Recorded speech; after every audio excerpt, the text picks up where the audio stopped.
Hello, Christopher. How you doing? What's up, Mike? Welcome to my dinner. I love this. Yeah, what a beautiful backdrop. I love that. Christopher, tell me a little bit about kind of how you came to this project. What kind of appealed to you about this story and this script initially? So the producers brought me the script, and were very early stages in development. So it was a first draft, and it was such a page turner. You know, it felt like a classic Hitchcockian thriller to me, and I couldn't put it down. And I just immediately knew that I wanted to be a part of it, you know. And then I was so fortunate to work with our writers, with Chris and Jill, who were so open and allowed me to really kind of get into the process with them. It just, like I said, for me it was a nice departure from a lot of the stuff that I have been doing. But it didn't feel too far afield either. You know what I mean? Like, it was just like, it was my chance to, like, I've called this movie like my grown-up thriller. Because I do make a lot of movies about young people, you know? Right. About Yeah. kids in high school or people in college. And so it was really nice to sort of make this movie that felt, you know, dare I say, like, mature. Well, I loved it. It kind of had a throwback kind of vibe about it. It reminded me of those kind of early 2000s kind of tech thrillers, or the kind of early 90s thrillers as well. Like, was that kind of anything that you kind of felt when you were reading the script? Yeah, 100%. When I first read the script, like, the first movie that jumped to mind was Red Eye. Right, yeah. You know, and I love that movie, and I'm a huge, obvious Wes Craven fan. And so I kept thinking too, as I read it, I was like, I really feel like Hollywood is not making these movies anymore. Yeah. Or certainly not this way, and definitely not for cinemas. And so I just felt like it would be so cool to bring a kind of hybrid of Hitchcock and 90s thrillers to the present, you know, age. And that's what I was trying to do. There's a feeling of a kind of nostalgia that I get from some of your other movies too, actually, like Freaky, obviously, and I think even, you know, Heart Eyes, which I know were involved in writing earlier this year.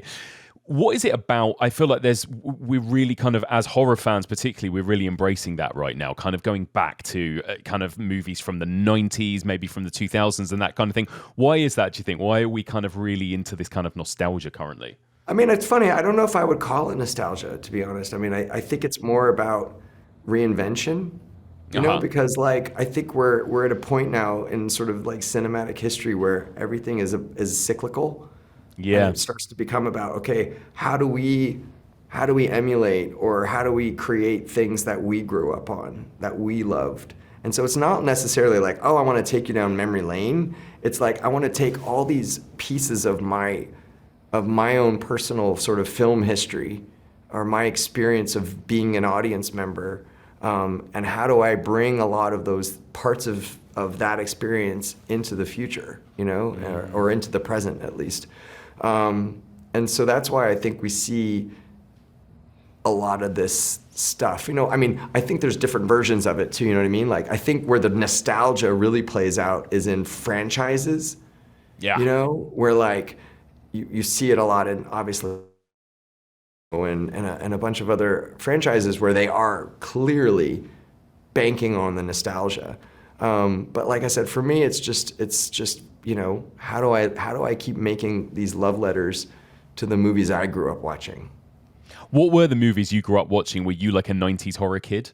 I was an 80s and 90s. I was a 60s, 70s, and 80s. And I mean, I started watching horror movies when I was probably about 6 years old, which I don't necessarily recommend to other parents out there.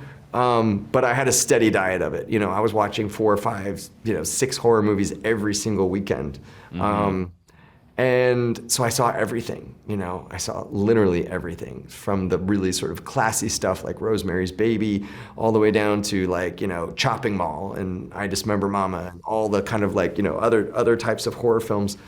And that was my upbringing, right? But then also balanced by a lot of you know, stuff that was different, that was like, you know, Monty Python, which Right. was something I watched a ton of with my dad. and even other kinds of movies like, Terms of Endearment, or emotional dramas. And of course Spielberg, like I was definitely a child of the 80s in that way.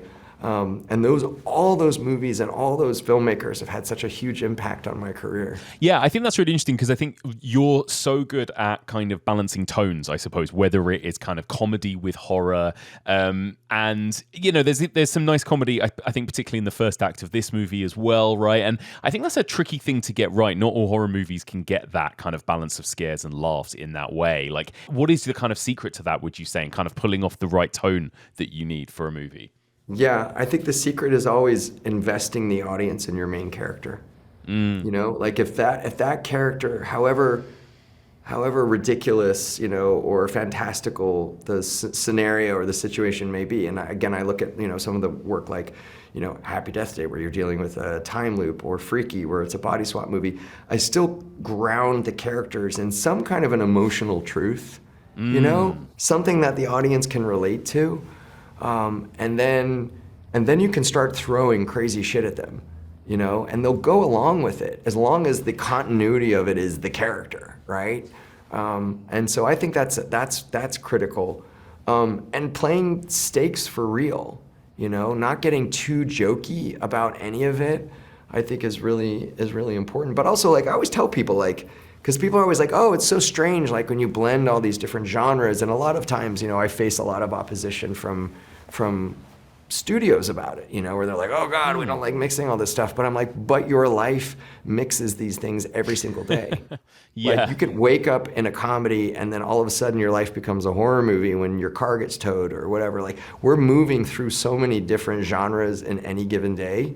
Why is that so different in cinema? Like, I think it's a thing that the audience's brain and their heart can really understand. Absolutely. Yeah, I agree. It makes it feel a lot more human, I think, like you say. It kind of gives it a bit more heart. Tell me a little bit about the challenges of bringing this story to the screen, because I imagine as a director, there are certain things that this movie has to overcome. Like, it's very static, right? A lot of it relies on reading phones, reading text messages, and that kind of thing as well, right? Which, again, like, these things aren't inherently cinematic. That must have been quite a challenge. Yeah, I mean, it's funny, like, everything that you're supposed to avoid, I embraced. Right. And it was just because I had to. And what started as the ultimate challenge, I think, became the ultimate asset. And I think that's true in a lot of other ways. But I mean, first and foremost, it's a movie that is in a single location for the most part, and it is people sitting at dinner tables, which is like the kiss of death, in terms of like trying to keep people entertained.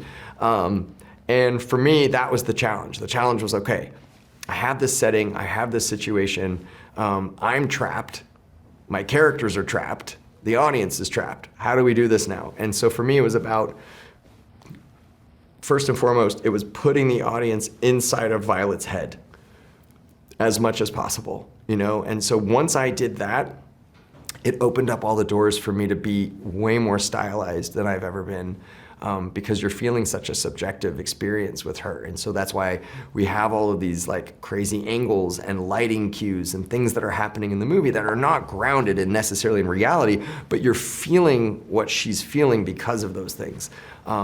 And I, working with my DP, Mark Spicer, we talked a lot about, and we created sort of two modes of how we shot everything in the movie. And it added to the amount of work we had, but it was worth it, because when Violet is on the date with Henry, she is having to perform for him to keep him there, right? And to act like everything's okay. And whenever we shot that stuff, everything was really steady. Or we were either like, something was on a dolly or on a Steadicam, or it was just sort of average, like standard coverage. But every time that Violet is communicating or experiencing something with her tormentor, that's when the camera and all the lighting starts to go crazy. And so we were always toggling between these two different modes. And I think that allowed for us to keep a sense of pace, visual pace, that you otherwise wouldn't have if you're just shooting people at a dinner table in a traditional way. So that was a big part of it. And then, of course, things like sound design and all the other things that we can manipulate. Bear McCreary's brilliant score is a huge, huge thrust for the movie. But again, also, it's the script. Yeah. Making sure that like we are watching a chess game in real time and it is moving quickly, right? And she is constantly trying to figure out how to outmaneuver her opponent, but that person is always ahead of her.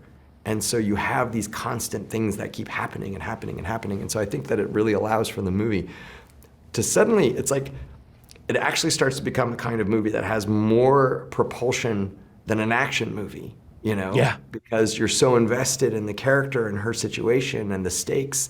And so it's funny now because like it is the epitome of like a tight 90, like it's a very quick, fast-paced, tightly wound watch. Yeah, for sure. And I think so much of it too is, these kinds of movies, you put yourself in that position, don't you? You watch it and you go, what would I do? How would I get out of this? And I think it's really important that you are kind of one step ahead of the audience too, right? And I just wondered again, like Absolutely. while you were, like, I guess while the actors were actually playing through this and while you were watching it, were there things about it that were changed from the page? Like, oh, actually, would she do this at this point? And would she? Because again, all of the kind of the decisions she makes feel very believable and real, which is a great thing, I Right. think, for a movie like this. Right.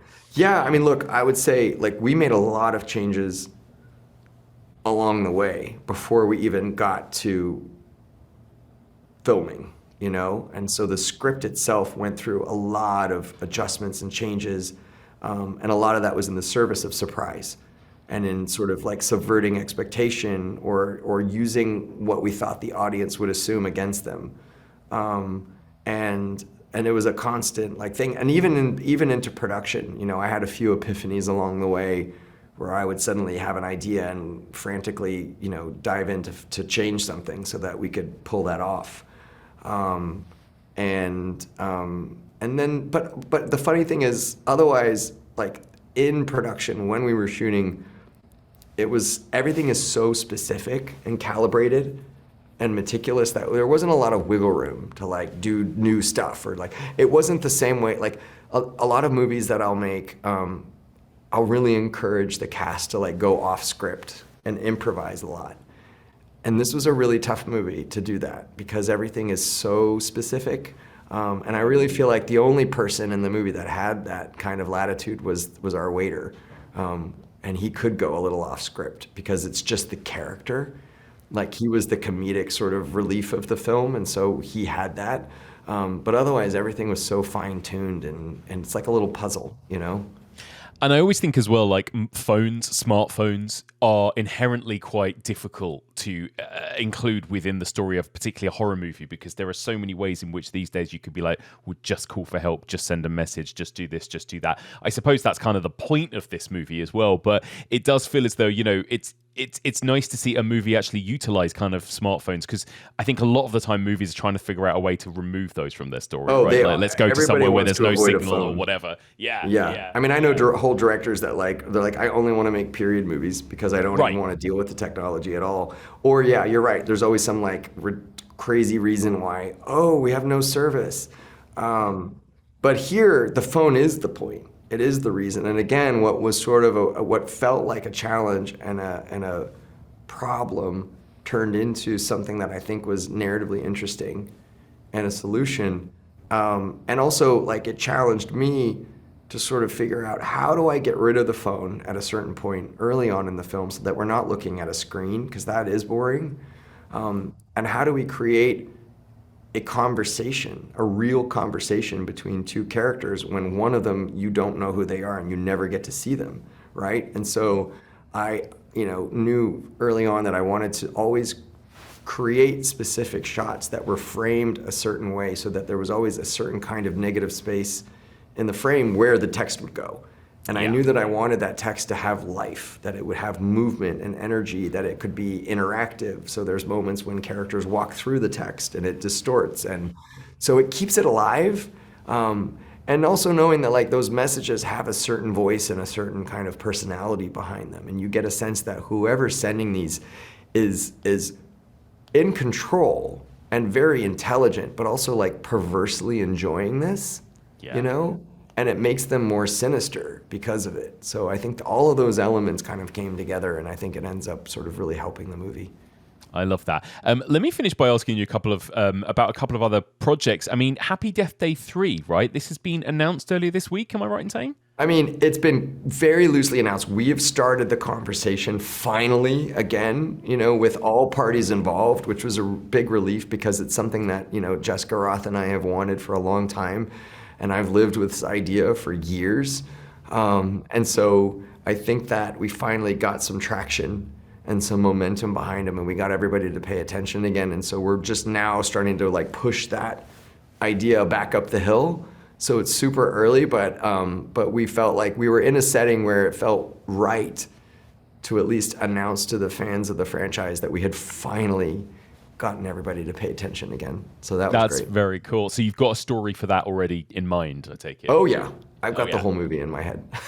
Amazing. I love that. Do you mind if I ask you as well about Scream? How are you feeling now that a bit of time has passed about everything that went down with Scream? And, I know a lot of fans of yours, including me, were really disappointed to hear that you weren't going to be involved in that next Scream film. Yeah, I mean, look, I think that it's that sort of old adage of like everything happens for a reason.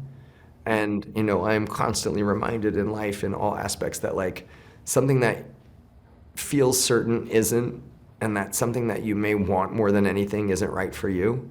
And, looking back on it, yeah, I mean, look, it was an incredibly painful and difficult situation to be in for everybody, and I mean everybody.